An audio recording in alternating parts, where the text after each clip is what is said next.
Tahimik ang buong bahay nang dumating si Lawrence. Hawak niya ang maliit na kahon sa bulsa.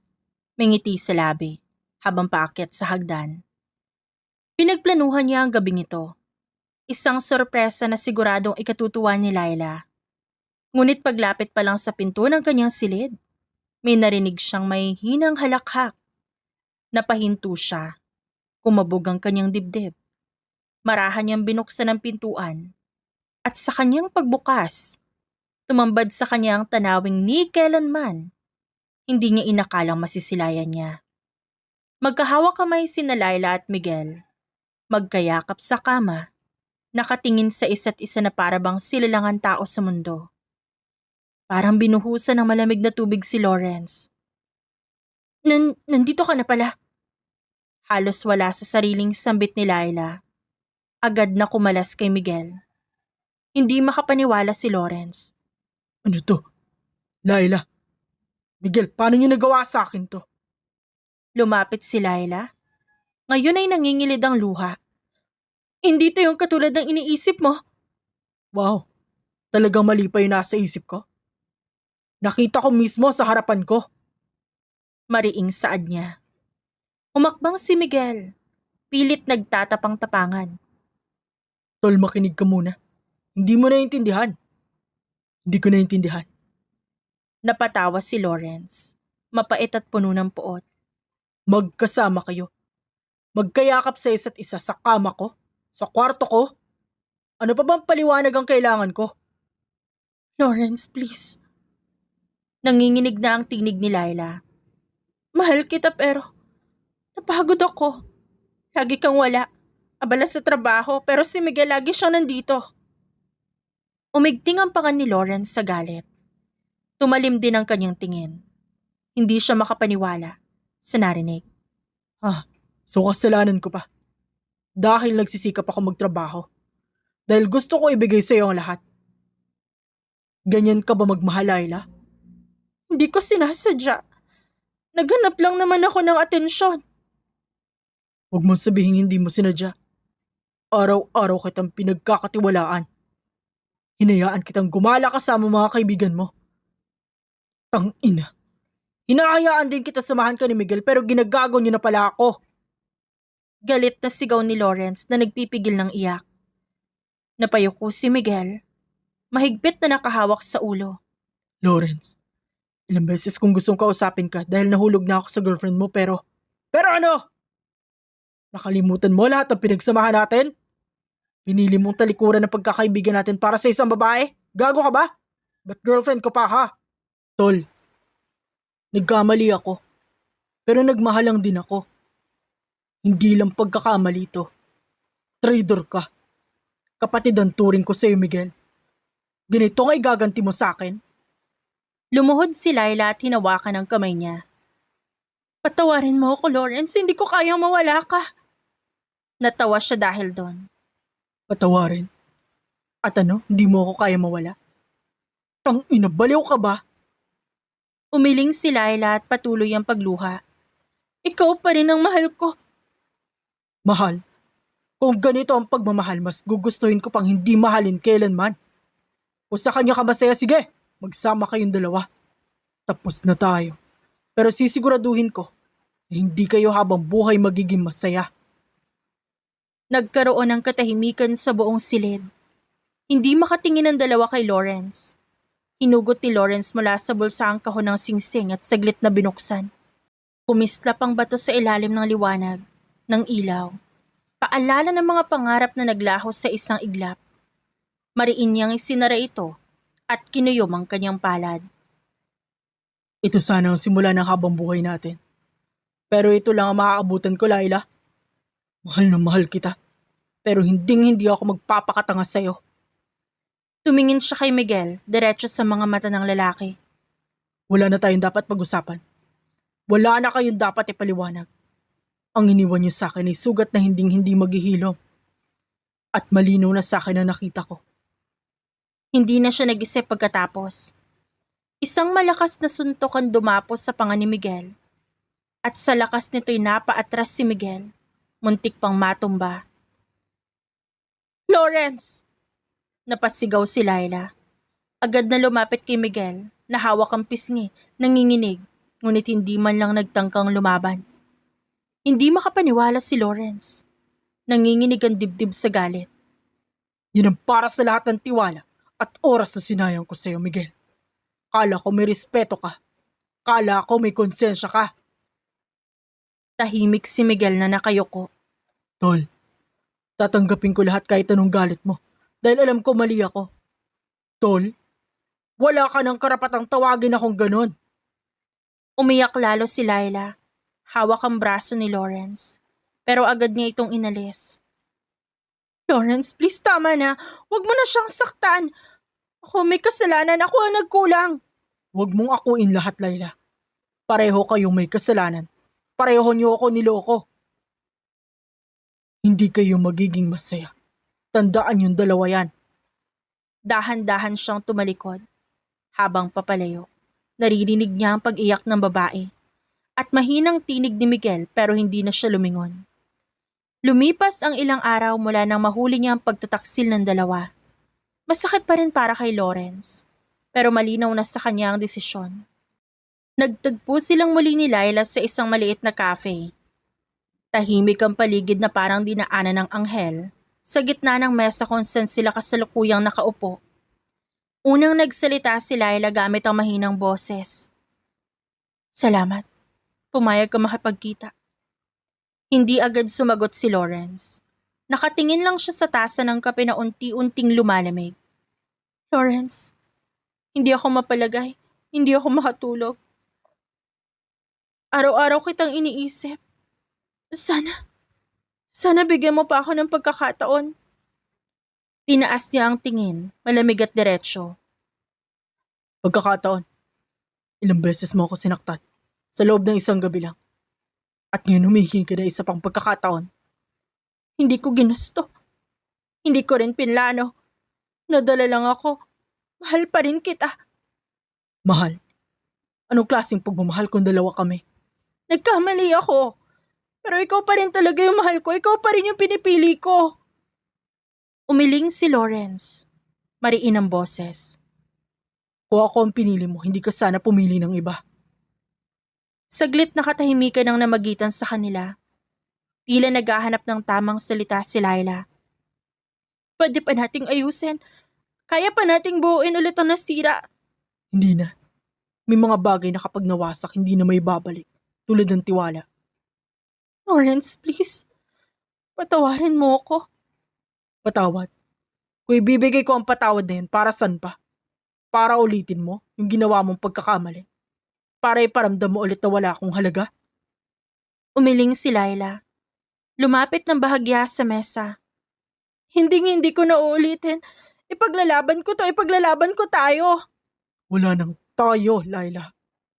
Hindi na ako ang lalaking dati mong kilala. Hindi ko kaya magpanggap na okay lang. Hindi ko kayang kalimutan ang mga nakita ko. Hindi ko na kaya magmahal ng taong kayang ipagpalit ako sa isang iglap. Halos manlumo ang balikat ni Laila sa narinig. Namilog ang mga mata at nanginginig ang labi. Mahal kita. Bulong niya, halos hindi marinig.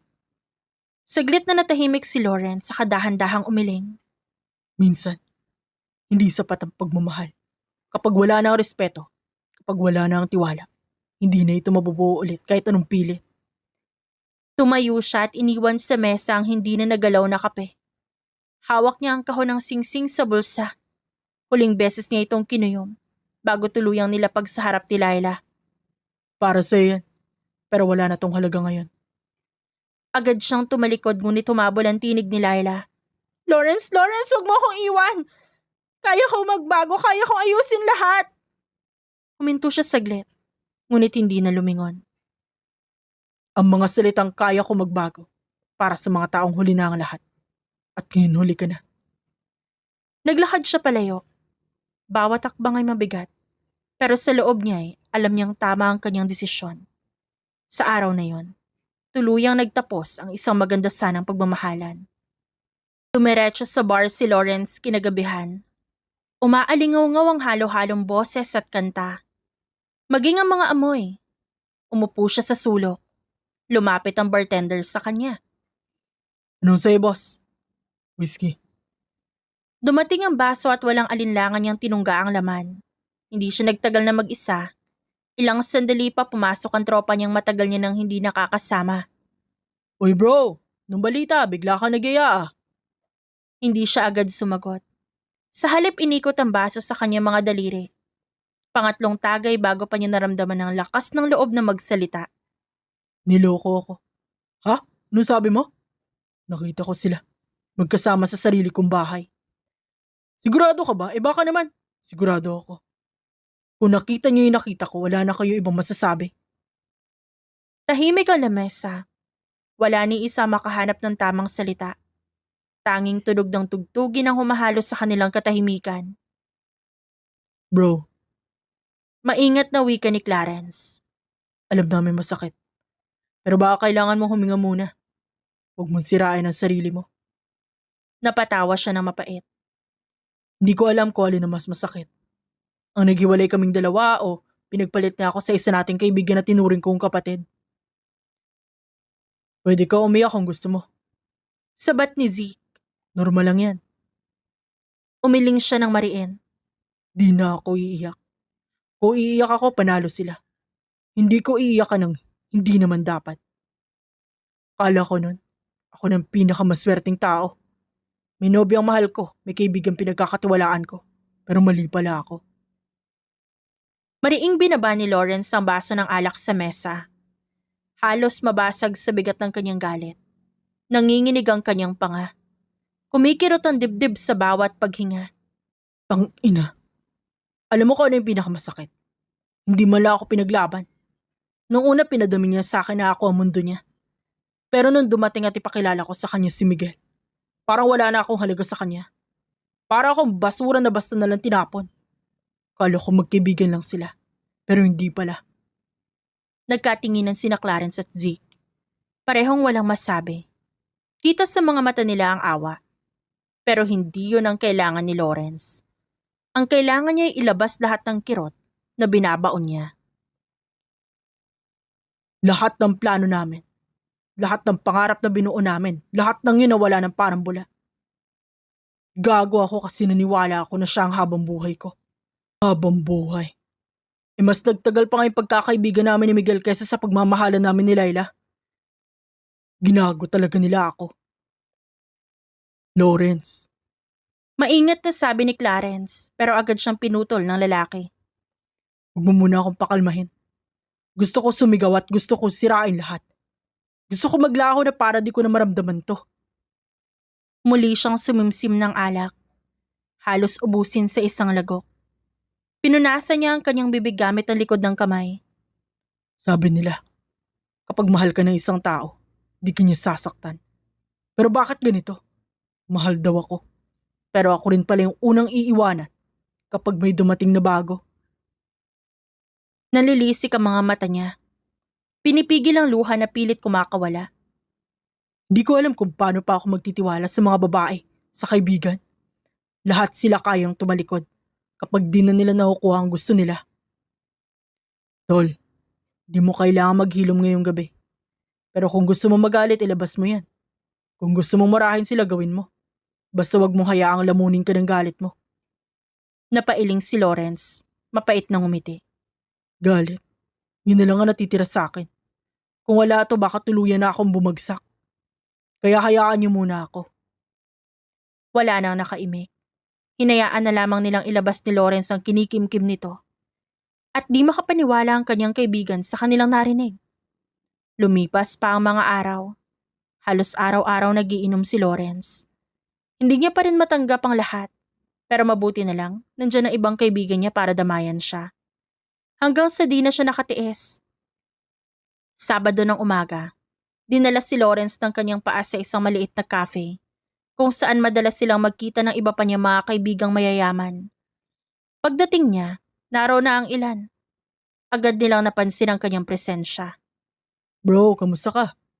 Tanong ni Carlo habang nag-aalok ng upuan. Umupo siya at hindi agad sumagot. Sa halip tumitig sa tasa ng kape na inilapag sa harap niya. Ilang sandali pa bago siya nagsalita. Hindi ako pwedeng maging ganito na lang na sugatan. Kung mananatili akong ganito, panalo sila. Nagkatinginan ng kanyang mga kaibigan. Anong ibig mo sabihin? Tanong naman ni Marco, halatang nag-aalala. Oras na para bumawi.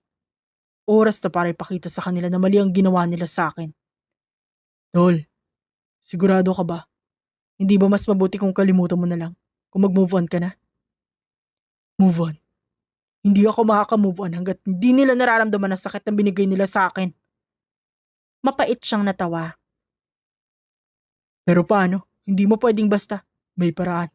Di kailangan ng dahas. Ang kailangan lang, tamang plano. Napakunot ang noo ni Zeke. Plano? Anong klaseng plano? Plano para wasakin sila. Hindi sa pamamagitan ng suntok o sigaw, kundi sa pamamagitan ng bagay na pinaka-pinapahalagahan nila. Sisirain ko sila ng palihim. Paghihigantihan ko sila nang hindi nila nalalaman. Kukunin ko ang dapat kunin sa kanila. Tahimik ang lahat. Nag-aabang ng susunod niyang sasabihin. Ang isa pera at reputasyon. Ang isa ambisyon at imahe. Kapag kinuha ko ang mga yun, masisira sila. Hindi na nila makakayanan. Tol, delikado yan eh. Baka ikaw masaktan sa huli. Sabat ni Carlo. May mas masakit pa ba sa sinapit ko? Humugot siya ng malalim na hininga. Saka muling nagsalita. Hindi ko kayo hinihinging sumali. Ang gusto ko lang kung sakaling dumating ang araw na magsimula na akong kumilos, huwag niyo akong pigilan. Tahimik ang mga kaibigan niya. Ramdam nilang hindi na ito ang parehong taong kilala nila noon. May galit sa mga mata. Malamig ngunit buhay na buhay. Maya-maya napabuntong hininga si Zeke. Kung yan ang gusto mo, tol, hindi ka namin pipigilan. Pero sana lang. Sana sa huli hindi mo pagsisihan. Kung may pagsisisihan man ako, yun ay kung hindi ko sila pinanagot sa ginawa nila. Lumipas ang oras at umalis siya sa cafe na may mas malinaw na isip kesa noong nakaraan. Sa kanyang mga kamay parang nakaukit na ang mapa ng paghihiganti. Hindi man niya alam kung saan magsisimula, pero sigurado siya sa isang bagay.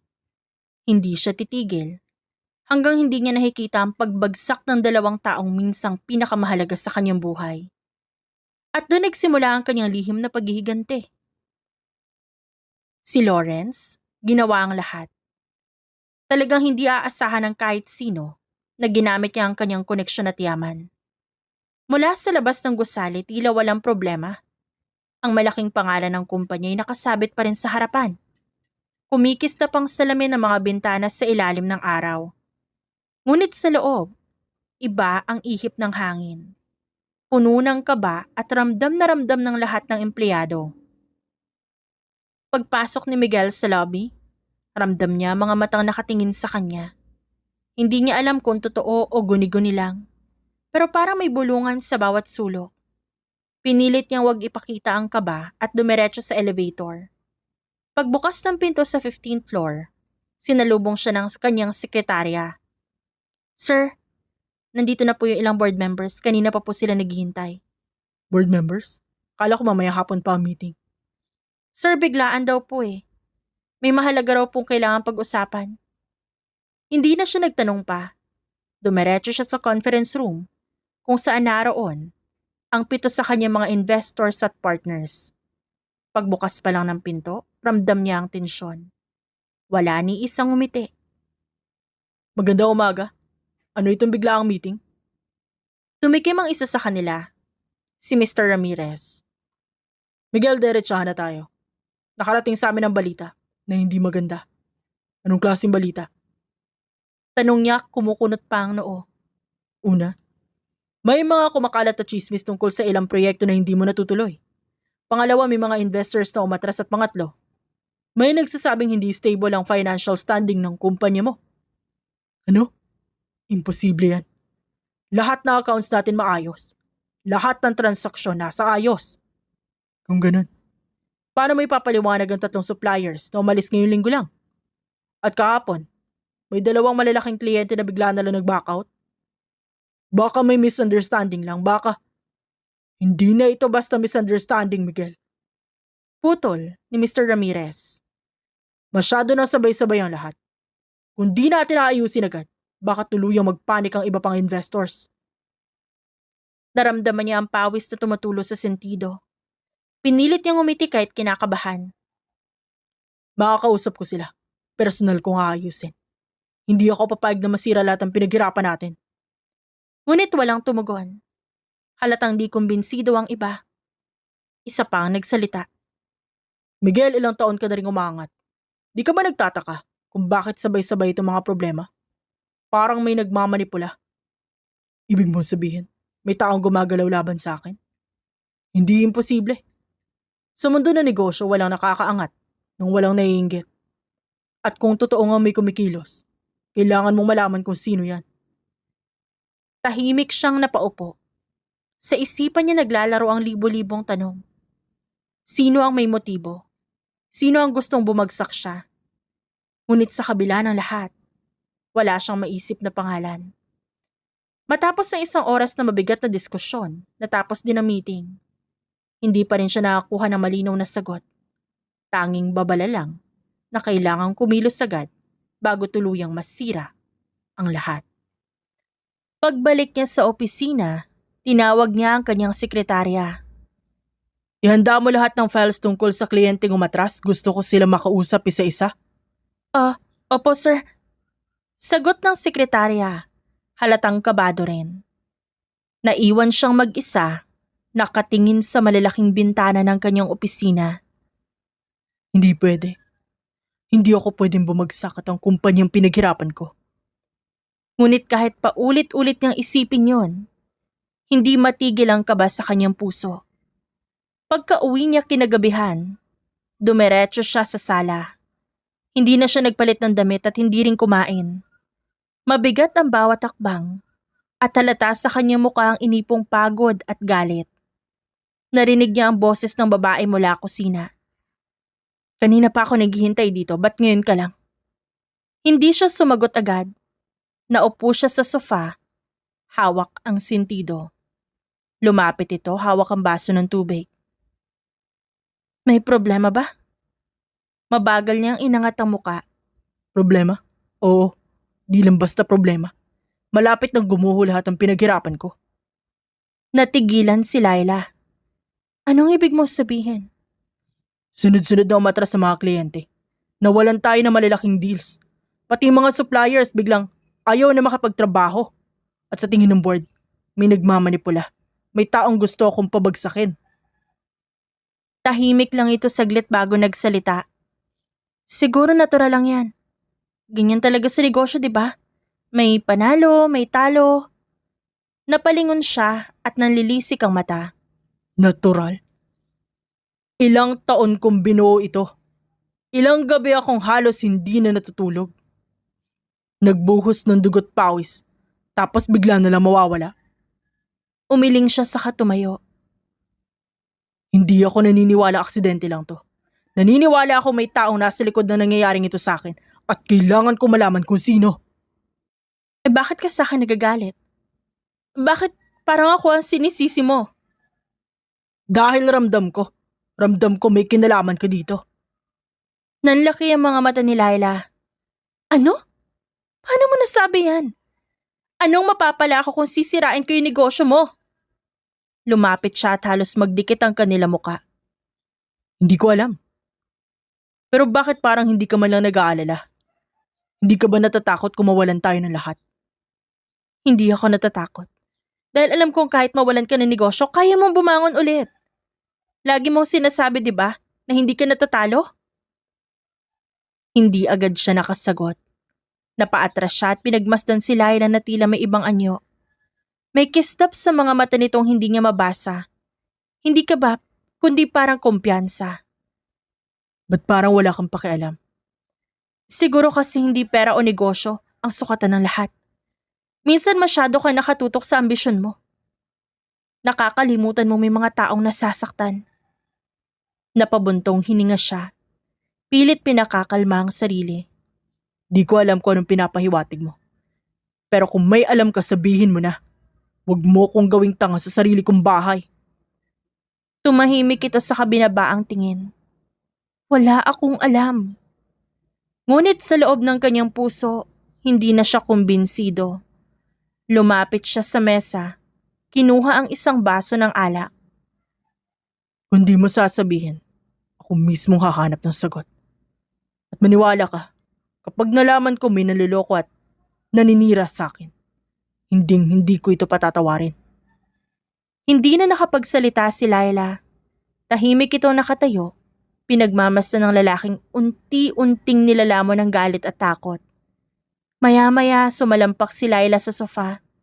Nakatukod ang dalawang kamay sa kanyang sintido. Mabigat ang bawat buntong hininga.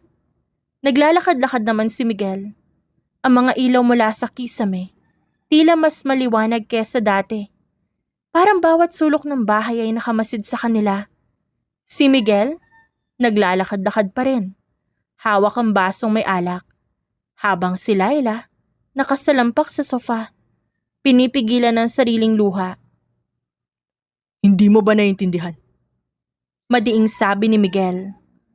Halos mabasag ang baso sa pagkakahawak nito. Kapag bumagsak ang kumpanya, hindi lang ako mawawalan, pati ikaw, tayo lahat. Lahat ng pinaghirapan ko, lahat isinugal ko. Mawawala lang yun. Tumingin si Laila. Matalim ang mga mata. Lahat ng sinugal mo o lahat ng sinugal natin? Huwag mong kalimutan, Miguel, kasama ako sa bawat akbang. Pero ngayon parang ako pa may kasalanan sa lahat na nangyayari. Bumaling si Miguel. Naniningkit ang mga mata. Dahil ramdam ko nga na may kakaiba. Lahat ng ito bigla na lang? Ba't pakaramdam ko ikaw may kagagawan? Mabilis na tumayo si Laila. Galit ang boses na nagsalita. Paano mo nagagawang isipin yan? Ilang taon tayong magkasama, Miguel. Lahat ng sakit, lahat ng hirap tiniis ko sa tabi mo. Tapos ngayon, ako ang ituturo mong traidor? Hindi umimik si Miguel. Imbes, nilagok niya ang alak at mariing pinikit ang mga mata. Lalo namang sumikip ang dibdib ni Laila. Hanggang sa hindi niya na nakayanan. Lumapit siya at bigla itong sinampal ng malutong. Malakas, umaalingaw-ngaw sa katahimikan ng gabi. Nanlaki ang mata ni Miguel at dahan-dahan niyang binaba ang baso sa mesa. Laila, Anong Laila? Hindi mo ba naririnig ang sarili mo? Hindi mo ba nakikita kung gaano mo ako sinasaktan? Hindi sa katawan ko, dito. Tinuro niya ang kanyang dibdib, kusan mabilis ang tibok ng kanyang puso. Napalunok si Miguel. hindi kita sinasaktan. Naghahanap lang ako ng kasagutan. Kasagutan? Walang kasagutan sa paghihinala. Anong ginagawa mo? Hindi mo alam, winawasak mo rin yung tiwala ko. Kung talagang wala kang kinalaman, ba't parang takot na takot kang ipagtanggol ang sarili mo? Hindi ako takot ipagtanggol ang sarili ko, Miguel. Takot ako mawala ng kasintahan na unti-unti nang kinakain ng ambisyon. Takot akong makita kang hindi na ikaw yan, kundi isang taong kaya akong itulak palayo dahil lang sa pagdududa. Tumahimik si Miguel. Tila natigilan. Ngunit ilang segundo lang bumalik ang init ng ulo nito. Kung ganun, patunayan mong mali ako. Sabihin mo kung wala kang alam, ng derechahan, wala nang paligoy-ligoy pa. Lumapit si Laila. Halos dikit na ang kanila muka. Narinig mo na, Miguel? Wala akong alam. Pero kahit 10 beses ko pang ulitin sa'yo, hindi ka makikinig dahil sarado yung isip mo. Sa'yo? Mas madali akong gawin na masama kaysa tanggapin na baka may pagkukulang ka rin. Parang tinamaan ng kidlat si Miguel sa narinig. Umangat ang kanyang kamay hindi para manakit kundi para pigilan ng sariling panginginig.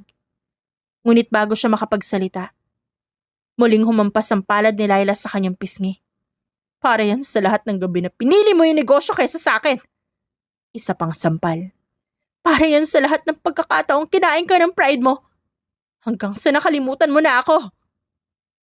Para yan sa pagturo mo sa akin bilang traidor, samantalang ikaw naman ang lumalayo. Laila, Hindi mo ako kalaban, Miguel. Hindi ako ang kaaway mo. Pero kung patuloy ka magdududa, baka nga dumating ang araw na wala ka ng kasama. Baka tuluyan ako mawala sa buhay mo. Natahimik ang buong sala. Ang tanging maririnig ay ang paghikbi ni Laila at ang mabigat na paghinga ni Miguel.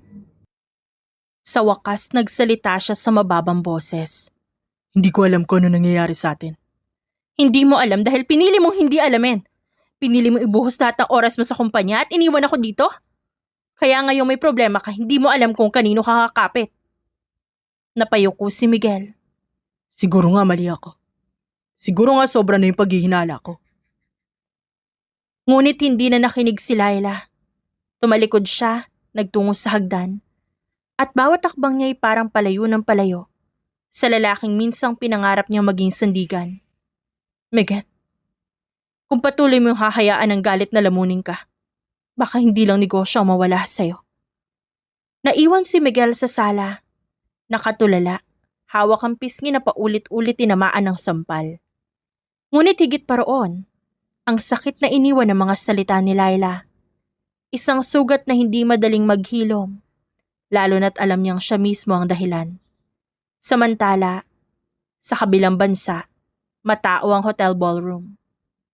Puno ng ilaw na kumikislap sa kristal na chandelier.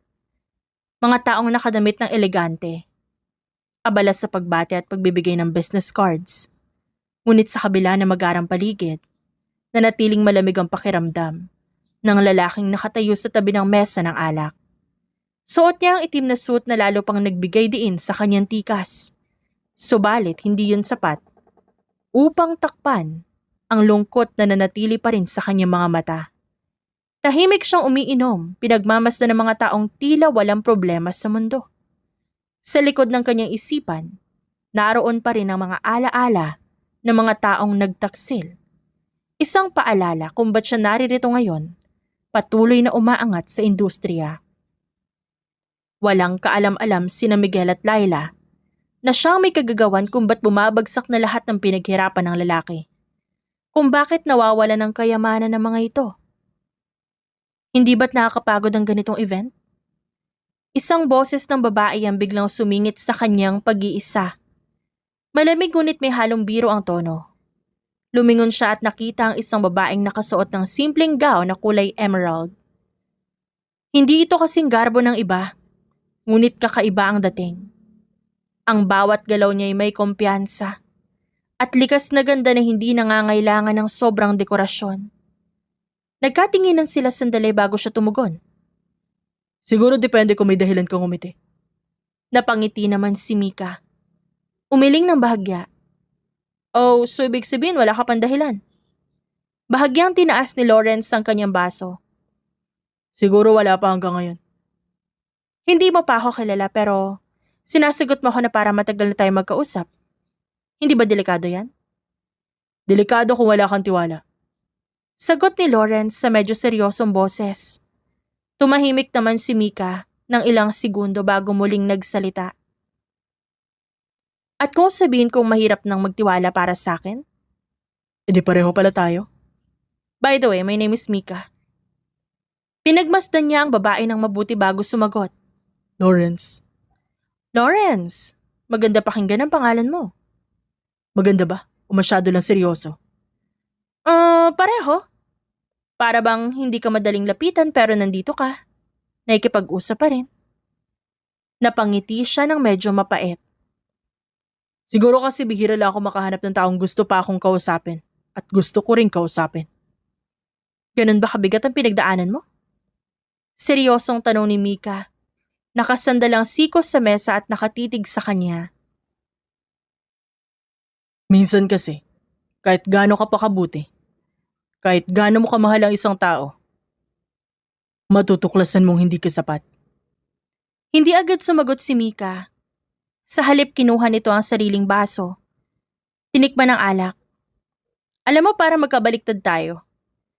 Ako naman, natutunan kong kahit gaano kasakit, dapat lagi ka may tinatabing ngiti at pagmamahal sa sarili mo.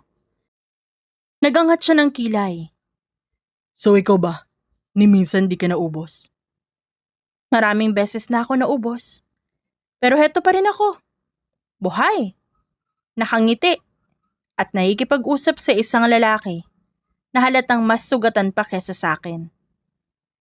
Natahimik siya doon. Hindi dahil sa panguuyam na sinabi nito, kundi dahil totoo yon. Kung ganun, ba't kailangan ko ang matutumula sa'yo? Hindi mo kailangan matuto mula sa akin. Kailangan mo lang pumili ulit kung kanino ka dapat magtiwala. Tinitigan niya ito at mas matagal ngayon. Mika, baka ito na ang dahilan kung ba't sulit ang pagpunta ko rito ngayong gabi. Nagtagpo ang kanilang mga mata. Hindi yun pag-ibig. Hindi pa rin ganap na pagtitiwala. Ngunit tiyak na yon ang unang hakbang patungo sa bagong simula. Kinabukasan, matapos ang gala, hindi maalis sa isip ni Lawrence ang misteryosang babaeng nakilala niya. Sa dami ng taong dumalo, si Mika lang ang naiwan sa alaala ni Lawrence. Hindi dahil sa marangyang bihis ni Mika, kundi dahil sa mga salitang tumama ng diretso sa kanyang sugatang puso. Habang nagbabasa siya ng mga papeles sa opisina, biglang tumunog ang telepono. Isang mensahe mula sa hindi pamilyar na numero. Kung ikaw ang seryosong mukhang hindi marunong umiti kagabi, tara, kape? Napangiti siya ng hindi namamalayan at nagreply. Saan at kailan? Sa isang maliit na cafe sa tabi ng isang park, muli sila nagkaharap ni Mika. Hindi ko inakalang pupunta ka talaga. Hindi ko rin inakala mag-iimbita ka. Ganun talaga. Mas madali yatang kausapin ng isang stranger kesa sa taong matagal mo nang kilala. Bakit naman? Kasi hindi awkward. Wala rin kasaysayan na magbabalik ang sakit. Sagot naman ni Mika. Diretso ang tingin kay Lawrence. Sandali siyang natigilan. Totoo ang sinabi ni Mika. Pagkatapos nila mag-usap sa kung anong mga bagay at magkape, naglakad sila sa park. Ang paligid ay puno ng mga batang naglalaro at halakhakan ng mga magulang. Matagal na ba mula nang huli kang umiti ng totoo? Tanong ni Mika at nakatingin sa kanya habang naglalakad. Yes. Siguro ngayong araw ulit. Kung ganun, ibig sabihin may silbi pala ako. May silbi? Of course. Sobra nga eh. Nagpatuloy sila sa paglalakad at sa bawat takbang, tila gumagaan ang hangin sa paligid. Hindi nila napansin ang oras. Tila ba ang puso na dati puno ng sakit at galit, nagkaroon muli ng kulay dahil sa simpleng presensya ng isa't isa. Habang naglalakad, biglang napansin ni Mika ang malaking poster ng bagong palabas sa sinihan. Alam mo, matagal ko nang gustong panoorin yan. Ngayon na? Yeah! Sagot ni Mika at ngumiti. Dahil sa ngiti ng dalaga, may kung anong naramdaman ng puso ni Lawrence. Kaya naman pinagbigyan ni Lawrence ang nais ng dalaga. Sa loob ng sinihan, nagkataong magkadikit ang kanilang upuan sa gitna ng madilim na silid. Habang tumatakbo ang pelikula, hindi mapigilan ni Lawrence na mapansin ang pagtawa ni Mika sa mga eksenang nakakatawa. Parang musika na ngayon ang kanyang naririnig. Ba't ganyan ka makangiti? Bakit? Para nakakahawa. Baka ikaw lang ang madaling mahawa. Pagkatapos ng palabas, naglakad sila palabas ng mall. Salamat ha. Para saan? Para sa araw na to. Hindi ko akalaing magiging masaya. Ako rin. Matagal-tagal na rin mula nung huli ko itong maramdaman. Muling nagtagpo ang kanilang mga mata. Mas matagal ngayon. Para bang may mga salitang gustong kumawala, ngunit pinipigilan ng parehong takot. Kung tutuusin, baka nga ikaw ang dahilan kung ba't nagsisimula ako maniwala ulit. Baka. Tahimik ang gabi nang ihatid ni Lawrence si Mika pa uwi. Sa labas ng bahay, saglit silang tumigil. Salamat ulit ah. Ako dapat ang magpasalamat. At nagpaalam na sila sa isa't isa na may ngiti sa labi. Lumipas ang mga linggo, mas lalo pang napalapit sina Mika at Lawrence sa isa't isa. Nakilala din nila ang isa't isa at ang sugatang puso ni Lawrence. Tila ba unti-unti nang naghihilom dahil kay Mika. Masaya kasama ang dalaga, napapatawa niya si Lawrence.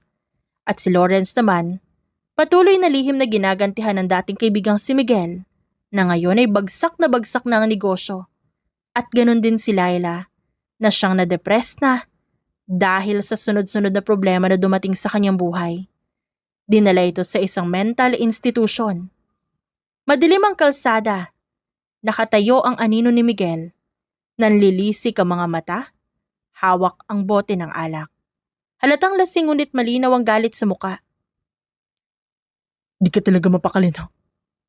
Bulong niya sa sarili. Nakatitig sa direksyong nilakaran ni Lawrence. Kinuha mo na lahat. Wala ka rin karapatang maging masaya. Sinundan ni Miguel si Lawrence na siyang huminto sa tapat ng kanyang sasakyan. Narinig niya ang malakas sa tunog ng bote na bumagsak sa lupa. Napalingon siya. Lawrence. Garalgal ang boses ni Miguel. Nanginginig. Halatang lasing ngunit malinaw ang ibig sabihin ng bawat salita. Kinuha mo lahat, negosyo ko, reputasyon ko. Pati si Laila, ikaw pa rin ang mahal. Wala nang natira sa akin. Wala kang awa. Mariin ang pagkakakuyom ng kamao ni Lawrence. Wala akong kinuha, Miguel. Ikaw at si Laila ang sumira sa inyo. Kayo ang sumira ng tiwala ko. Ikaw ang sumira ng pagkakaibigan natin at ng pagmamahala namin. Lahat ng sakit na dinanas ko, kayo ang may gawa. At gumaganti lang ako. Natawa naman si Miguel. Hindi mo ba alam kung gaano kahirap ang bumagsak? Ikaw pa talaga may gana magreklamo. Sigaw niya pabalik sa dating kaibigan. Sabay bigwas sa kamao ni Miguel. Napaatras ang lalaki. Natumba sa semento. Duguan agad ang labi.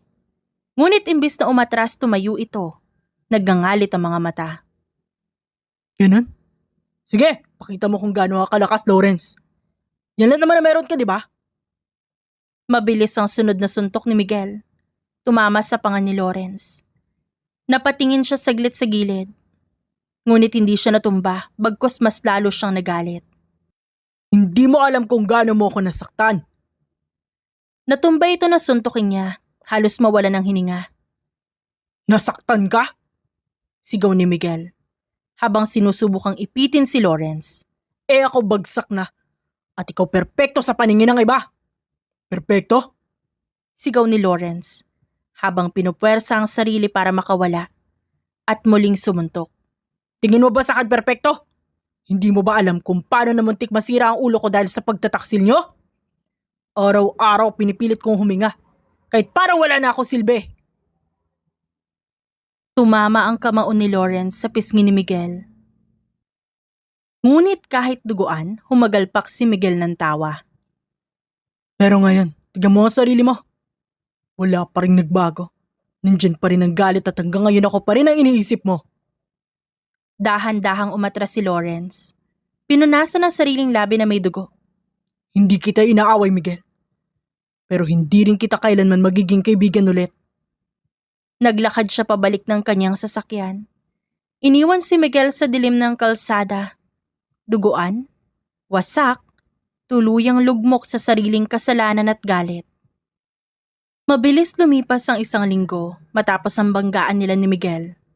Sa mga araw na yon, unti-unti nang gumaan ang pakiramdam ni Lawrence.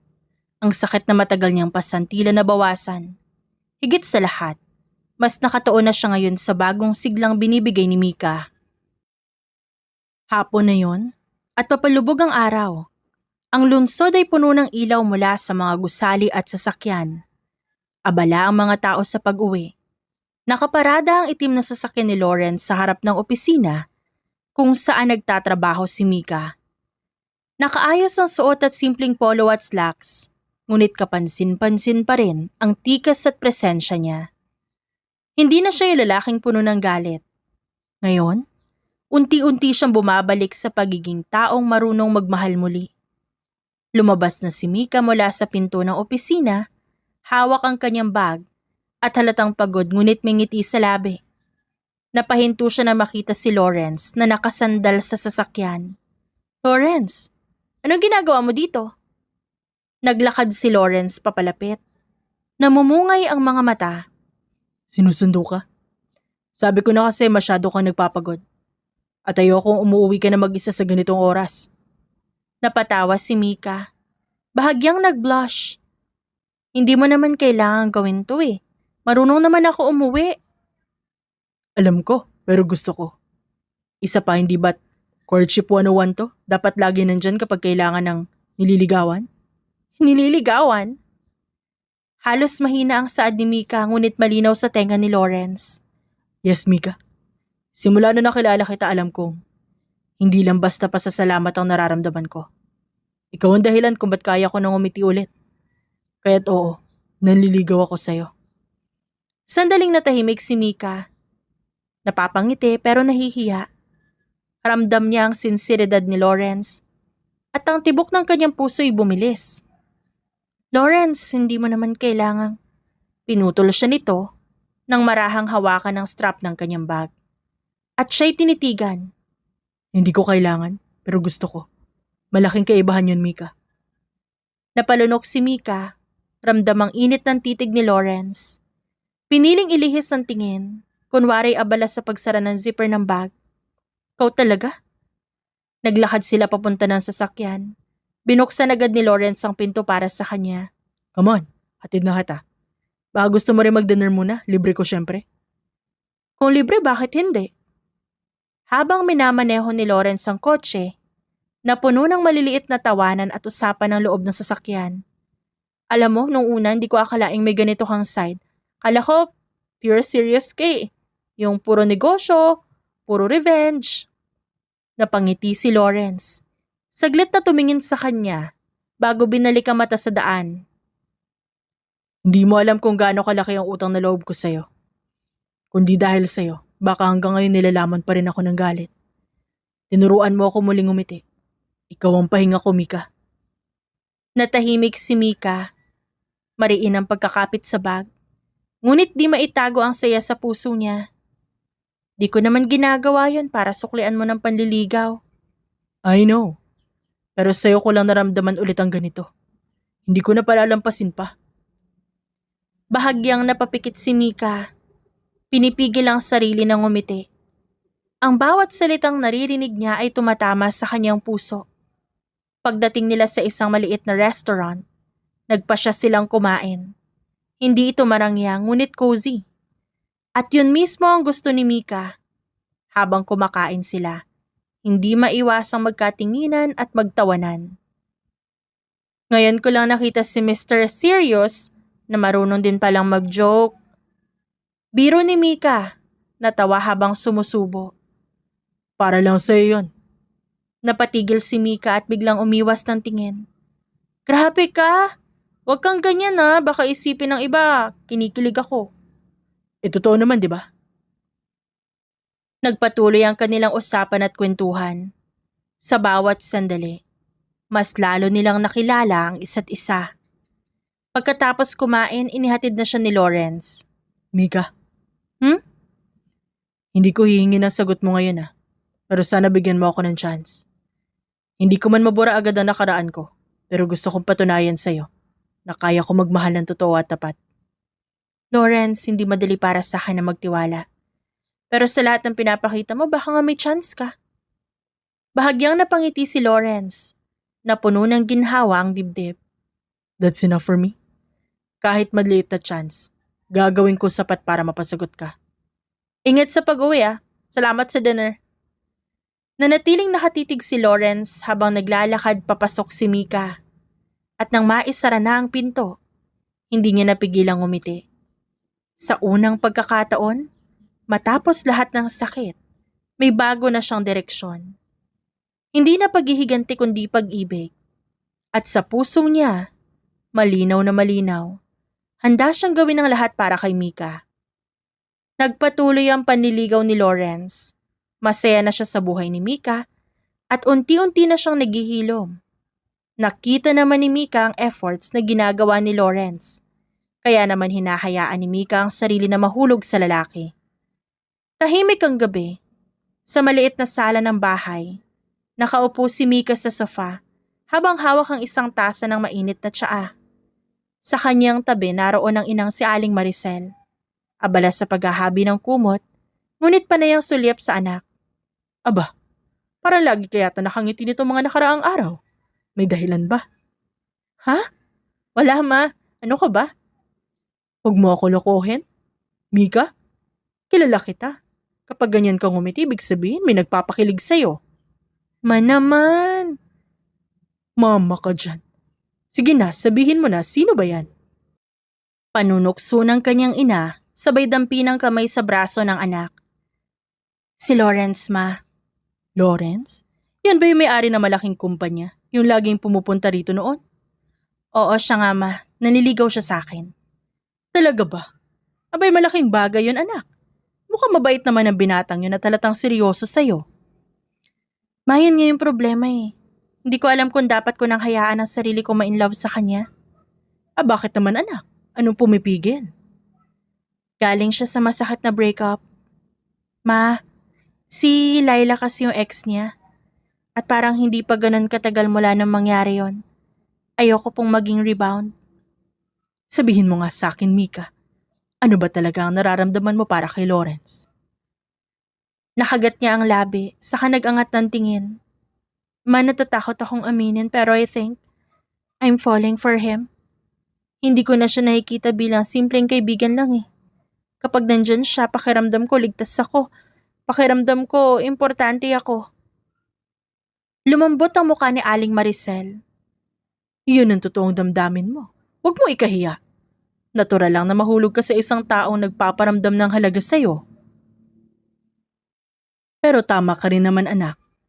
Kailangan mong maging maingat. Kaya nga, May. Gusto ko kapag pinili niya ako sigurado siya. Hindi dahil gusto niya lang kalimutan si Laila. At yan na nagpapakita na mahal mo siya, anak. Kasi iniisip mo ang kapakanan niya. Hindi lang ang sarili mong kasiyahan. Mahal? Hindi ko alam kung pwede ko na talagang tawaging ganon, ma. Pero sa tingin ko malapit na. At yun ang kinatatakot ko. Marahang pinisil ni Aling Maricel ang kamay niya. Walang mali sa matakot, anak. Pero wag mong hayaang kainin ka ng takot. Kung talagang mahal ka ni Lawrence at kung totoo ang nararamdaman mo. Kahit ano sugat ng nakaraan, mapapagaling yun ng sabay. Napaluha si Mika. Hindi napigilang tumulo ang isang butil ng luha. Ma, paano kung mali ako? Paano kung sa huli ako lang din na masaktan? Mahinahon ang tinig ng ina nang magsalita ito. Ang pag-ibig, Mika. Laging may kasamang sakit.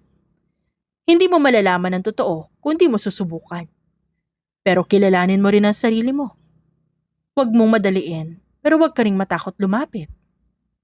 Niyakap ni Mika ang kanyang ina nang mahigpit na para bang isa siyang batang muling humanap ng lakas. Salamat, ma. Kailangan ko lang talagang marinig yan. Hinatak siya ng ina para makita ang kanyang muka. Isa lang ang payo ko, anak. Makipag-usap ka ng diretsahan kay Lawrence.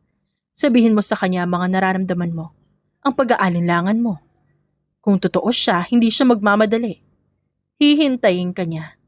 At doon mo malalaman kung talagang karapat-dapat siya sa puso mo. Tumango si Mika. May luha pa rin sa mga mata, pero mas malinaw na ang isipan. Gagawin ko, ma. Hindi ko siya tatanggihan. Hindi ko rin siya hahayaang madaliin ang lahat. I'll take it slow. Ngumiti si Aling Maricel. Banayad at puno ng pagmamahal. Yan ang anak ko. Malakas, matalino at marunong magmahal ng tama. Nagpatuloy silang mag-usap at sa gabing yon habang nakahiga siya, isang bagay ang malinaw sa kanyang isipan. Umiibig na siya kay Lawrence. Makalipas ang ilang buwan, naging payapa ang buhay ni Lawrence. Abala siya sa kumpanya, ngunit higit sa lahat mas nakatuon siya ngayon sa panliligaw kay Mika. Isang gabi, habang nakaupo siya sa opisina sa bahay, nakapatong ang laptop at cellphone sa mesa. Sa tabi isang baso ng alak hindi para magpakalasing, kundi pampaluwag ng dibdib matapos ang maghapong trabaho. Nang biglang tumunog ang cellphone niya. Mga notification mula sa social media at balita. Curious na kinuha niya ito at binuksan. Doon pumutok sa kanyang harapan ang trending na video. Si Miguel, nakaposas, nakayuko, habang inilalabas ng mga pulis mula sa isang madilim na bahay. Ang mukha nito'y namumutla at pawis na pawis. Kitang-kita ang takot at kahihiyan. Breaking news, dating negosyanteng si Miguel, arestado dahil sa iligal na droga at pag-iingat ng mga baril. Kasalukuyang nasa kustudiya ng mga otoridad. Napasinghap si Lawrence at di makapaniwala sa nakita. Grabe, ito na pala ang karma mo, Miguel. Maya-maya nanood pa siya ng mga komentaryo ng mga reporter sa TV. Habang pinapanood niya, pumasok si Mika sa opisina, hawak ang isang tasa ng kape. Uy, ba't ang seryoso mo dyan? Teka, si Miguel ba yun? Oo, nahuli siya. Droga at baril. Tignan mo, nakaposas pa. Oh my God! Hindi ko akalain na dating mayaman siya, nakilala sa lipunan tapos heto ang kahihinatnan? Huwag ka na magulat. Matagal ko nang alam na mali ang landas na tinatahak niya. Hindi nga lang ako nag-isip na hahantong siya sa ganito. Anong nararamdaman mo ngayon? Matagal mo siyang kaibigan noon tapos ito ang kinahinatnan niya. Masakit isipin, Mika. Hindi ko ipagkakaila. Minsan tinuring ko siyang parang kapatid. Pero ito ang bunga ng mga pinili niya. Tama ka. At hindi mo kasalanan, Lawrence. Hindi mo responsibilidad ang mga desisyon niya. Alam ko.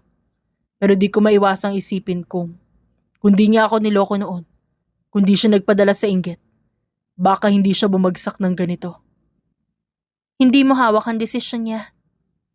Ikaw nga kahit sugatan ka pinili mong bumangon, di ba? Siya pinili niyang lamunin siya ng galit at bisyo. Magkaiba kayo. At kundi dahil sa'yo, baka magkatulad kami ngayon. Baka nilamon na din ako ng galit. Kaya nga nandito ako, di ba? Para ipaalala sa'yo na may mas magandang mangyayari. Muli nilang tinignan ang screen. Kita nila kung paano pinipilit ni Miguel na sumigaw. Nagmamakaawa sa kamera. Pero halata sa itsura nito na wala nang maniniwala. Ang tao, madaling masira kapag wala nang natitirang panghahawakan. At si Miguel, matagal nang walang pinanghahawakan kundi puro inggit at puro pait. At ngayon, siya ang humaharap sa kabayaran. Anong plano mo ngayon? Tapos na si Miguel. Tapos na yung paghihigante. Ano na ang susunod para sa'yo? Simple lang. Ang susunod ay ikaw. Ang buhay natin. Gusto kong bumuo ng panibagong kabanata kasama ka. Hindi ko nahahayaang kainin ako na nakaraan. Yan ang gusto ko marinig. Habang magkayakap sila, muling nag-flash sa screen ang mukha ni Miguel. Duguan at halos wala ng dignidad. Ngunit hindi na ito nagdulot ng sakit kay Lawrence. 5 taon matapos ang pinakamadilim na bahagi ng buhay ni Lawrence, ramdam niya na ang katahimikan at saya sa kanilang tahanan. Nakaupo siya sa veranda hawak ang kamay ni Mika, habang pinagmamasdan ang kanilang 2 anak na masayang naglalaro sa damuhan. Sa veranda ng kanilang malaking bahay, nakaupo ang mag-asawa at nakatanaw sa kanilang mga anak na naglalaro sa damuhan. Ang halakakan ng mga ito tila musika sa kanilang pandinig. Mommy! Daddy, look, I picked this for you! Sigaw ng panganay nilang anak. Isang batang lalaki na may hawak na maliit na bulaklak mula sa hardin. Napangiti si Mika at agad yumuko para tanggapin ang bulaklak. Ang ganda naman ng mga bulaklak na binigay mo sa mommy. Thank you, sweetheart. Natawa si Lawrence. Tumayo at kinuha sa karga ang kanilang anak. Pinaiikot niya ito sa ere na parang eroplano para matawa ng malakas ang bata. Tumakbo naman ang bunso nilang anak na isang batang babae. Daddy, buhat mo din ako! Napahalakak si Mika. Nambigyan din siya nito ng flowers. Habang pinagmamasdan ni Mika ang asawa at mga anak, hindi maiwasan na maalala niya ang lahat ng pinagdaanan nila. Sa kabila ng sakit at pagtataksil at paghihigante na naranasan ng kanyang asawa, heto sila ngayon buo at masaya. Nang lumapit sa kanilang 2 mga bata, hinawakan nila ang kamay ng mga ito. Tahimik namang sumandal si Lawrence kay Mika. Pinagmamasdan ng mga bituin na unti-unti nang lumilitaw sa kalangitan. Alam mo dati, iniisip ko lang paghihiganti. Pero ngayon wala na ako ibang hiling kundi ganito. Kasama kayo. Lawrence, natutunan mong patawarin ang nakaraan. At doon natutunan mo ring magmahal ulit. That's why I fell in love with you. Ngumiti si Lawrence at marahang hinalikan ng kanyang labi. And I'll keep proving it to you every day. You and our kids. You are my real treasures. Hindi na kayamanan. Hindi na kapangyarihan. Hindi na paghihiganti, kundi kayo lang. Sa huling titig ni Lawrence kay Mika, dama niya ang kapayapaan at kasiguraduhan na matagal niyang hinanap. Habang dumidilim ang paligid, hawak-hawak nila ang isa't isa. Ramdam ang liwanag ng bagong simula at sa katahimikan ng gabi. Sa tawanan ng kanilang mga anak at init ng pagmamahalan nila, tuluyan ang naisara mga sugat ng nakaraan. Ito na ang kanilang happy ending. Isang buhay na binuo sa pagmamahal, pangunawa at walang hanggang tiwala. Lawrence, alam mo minsan naiisip ko parang ang bilis ng lahat. Parang kahapon nang sugatan ka pa, puno ng galit tapos ngayon may pamilya ka na. Tama ka. Napahinga ng malalim si Lawrence sa tumayo. Mika, makinig ka sa akin. Hindi kita minahal dahil lang sa galit ko kay Laila. Hindi rin dahil kailangan ko ng kapalit niya. Minahal kita dahil ikaw si Mika. Dahil sa lahat ng tao, ikaw lang ang nakakita sa tunay na ako. Kahit wasak ang puso ko, kahit galit ako, kahit puno ako ng sugat. At hindi ako natakot na ipakita sa iyo kung gaano ako kahina noon. Naluha si Mika at marahang umiti. Alam mo, yan yung lagi kong pinapangarap na marinig mula sa'yo.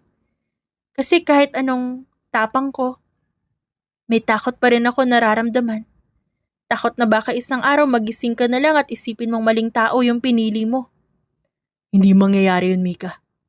Sa bawat araw na kasama kita, sa bawat tawa ng mga anak natin, mas lalo ko nasisiguro na ikaw ang tama, ikaw ang tahanan ko.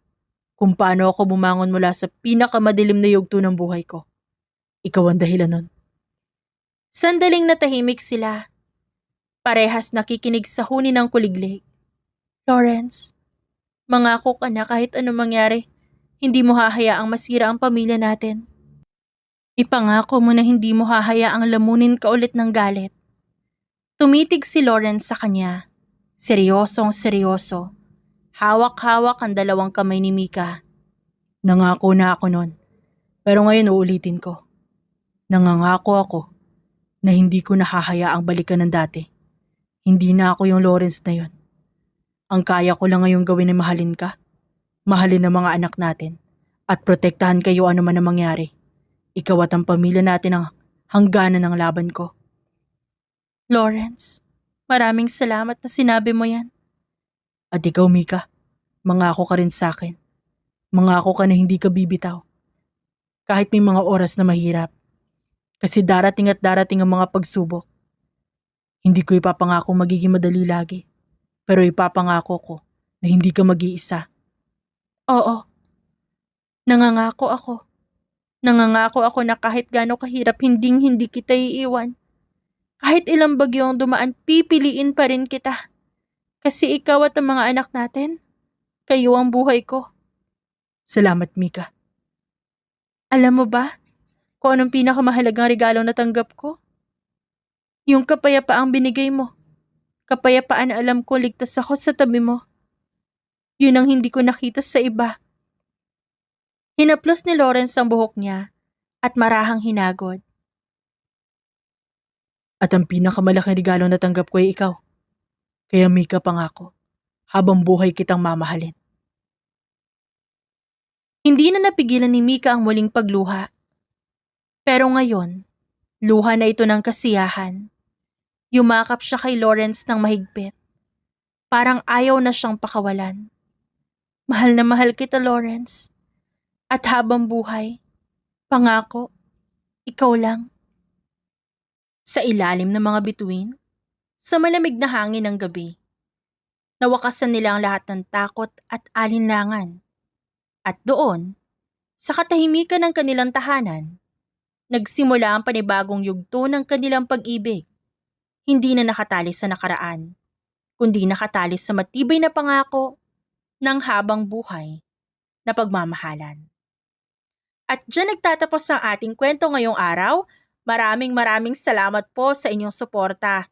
Maaari niyo pong suportahan ang channel sa pamamagitan ng pag-like, subscribe, at comment po sa ibaba. Hanggang sa muli!